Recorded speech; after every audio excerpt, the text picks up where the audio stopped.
students. Today we will start with the third portion of the first chapter, sexual reproduction. It is the last portion of this chapter.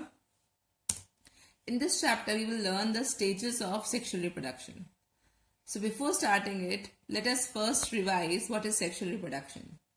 As I taught you earlier also, that when a male gamete fuses with the female gamete or fertilizes with the female gamete, a zygote is formed, and this is called as sexual reproduction.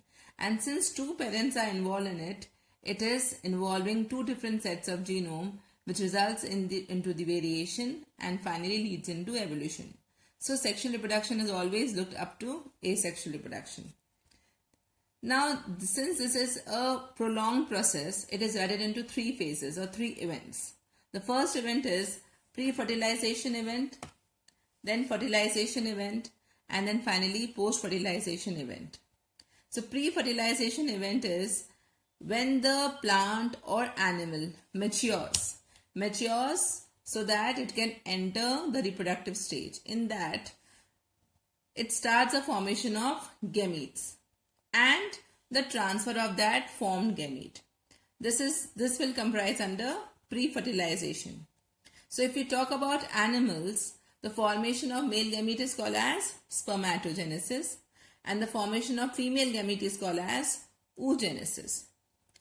If we talk about plants, then formation of male gamete is called as microsporogenesis and formation of female gamete is called as megasporogenesis. We will learn all these things in detail in the subsequent chapters. Right? Now, if the male and female gamete are exactly similar and you cannot distinguish between the two, such gametes are called as homogametes or isogametes. But if they are distinct, you can easily distinguish them morphologically, then such gametes are called as heterogametes. So see, this is the process of oogenesis and spermatogenesis, right? Where the gamete formation is taking place and finally an ova is formed, sperm formation taking place, and finally a sperm is formed. We will learn this again in detail in chapter 3. So now the next topic is how this formed gamete is transformed from one parent to the other.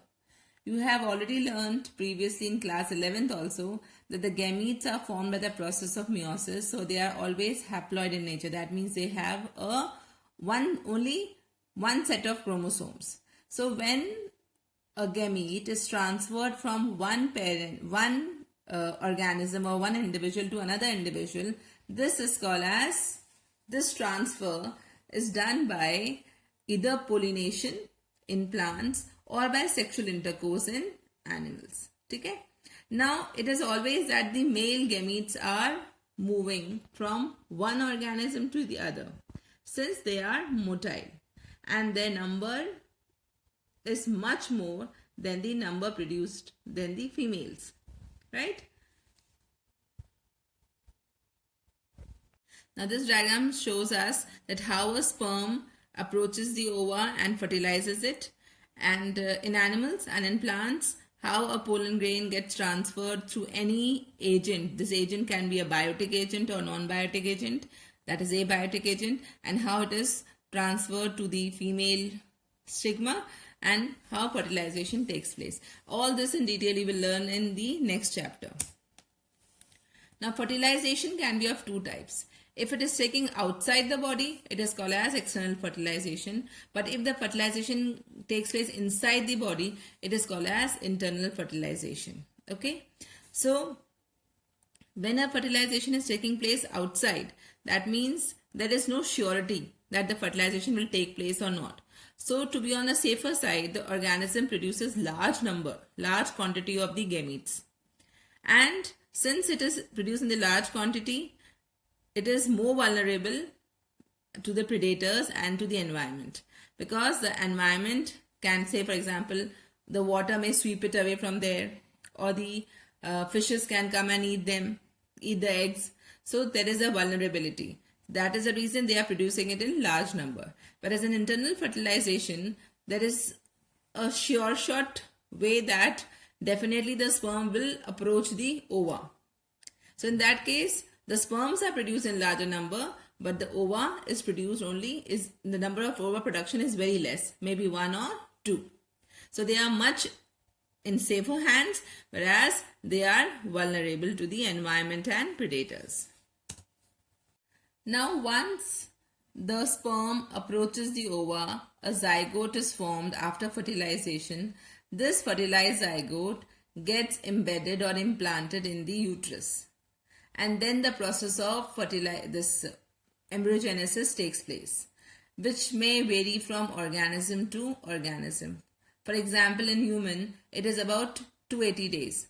So the fertilization, you can see the process, that how a zygote is turning into an embryo by differentiation, organogenesis, and finally an embryo is formed.